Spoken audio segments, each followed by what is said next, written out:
So, you've got a 401k. Now what? Even if you leave the heavy lifting to the brainiacs at Guided Choice, it's a good idea to know how investing works. And if you're the do-it-yourself type, you need to understand how to invest appropriately. Don't worry, we're not going to show you tons of math. All you need to know to get started is that there are 3 big types of investments called asset classes: stock, bonds, and cash. Stock is just ownership in a company. There are many ways to classify stock. 2 major ones are size, called market capitalization, or CAP, and company location. Each classification has its own typical level of risk. Large cap stocks include the 500 biggest companies in the U.S. Apple, Walmart, Disney, Ford, McDonald's. Ever heard of the S&P 500 or blue chips? Same thing. Keep in mind, all stock is risky, but these are generally considered the least risky.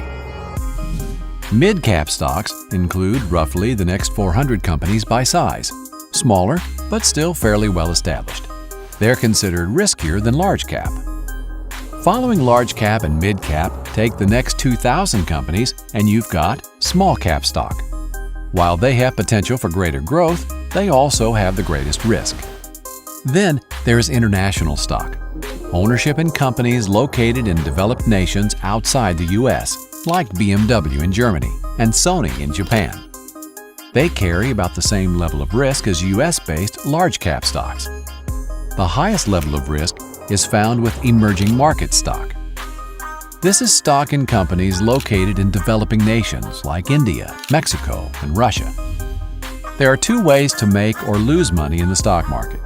You see, when you own a stock, you actually own a piece of a company, and as the value of that company increases, the stock price goes up. But if the value of the company goes down, the stock price goes down too. These fluctuations determine the amount of profit or loss. Another way to make money is when the company shares its yearly profit with you in the form of a dividend. Stock prices can go up or down dramatically for all kinds of reasons. As a result, stocks are the riskiest types of investment in your plan. But over a long time, they can also be the most rewarding. Next up, bonds. Bonds are just a loan to a company or government. They borrow by selling a bond, which is simply a promise to repay the buyer in a fixed number of years at a fixed interest rate. When you hear about the U.S. government borrowing money, have you ever wondered who they borrow from? Chances are, it's you, through the investments you make in bonds. If interest rates go down after you buy a bond, its value goes up. If interest rates go up, then your bond value will go down. How much the value goes up or down with a change in the interest rate depends on how long the bond is. The longer the bond, the more risk, as the more the value will go up or down with interest rate changes. However, in general, bonds are less risky than stocks. Cash is, well, cash. In a 401k, it's usually available as a money market or stable value fund. Unlike other assets, there's little risk that your money will lose value. But that doesn't mean there's no risk at all.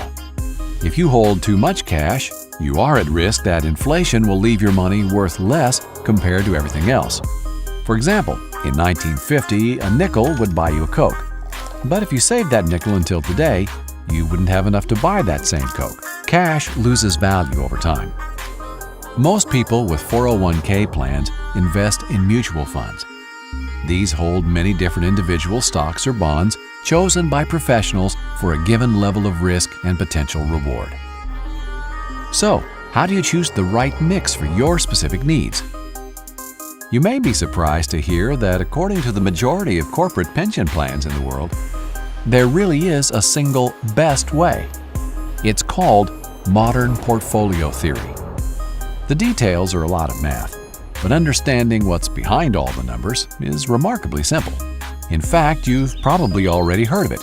Don't put all your eggs in one basket. You balance risk and reward by holding lots of different types of investments. The technical term is diversification, and it's the name of the game in investing. So how do you do it right? Most of us understand that if we take more risk, we expect more return. Let's look at the math. The line shows us that for any given level of risk, we can expect a certain rate of return. More risk, more return. The challenge, as you may be aware, is that markets don't move in a straight line. They go up and down. The goal is to buy low and sell high. When one investment type is down, you want to buy. At the same time, you want to sell an investment that is high. In the long run, they all tend to move up, just at different rates based on risk.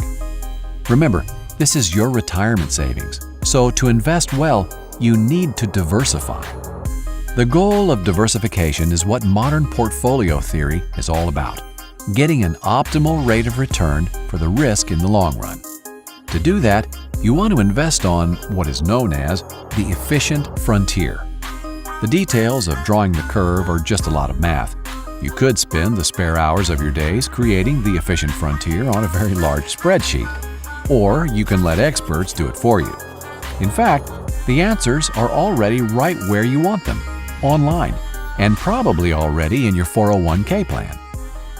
Guided Choice can give you personalized advice recommending a specific mix of stocks, bonds, and cash to reach your retirement income goal. You can even use it to try different strategies and project the results. Whether you take the investment recommendation from our brainiacs or choose to do it yourself, hopefully now you're a little more confident about how retirement investing works. Just remember, if you do it yourself, you need to rebalance your account at least annually to stay on the efficient frontier.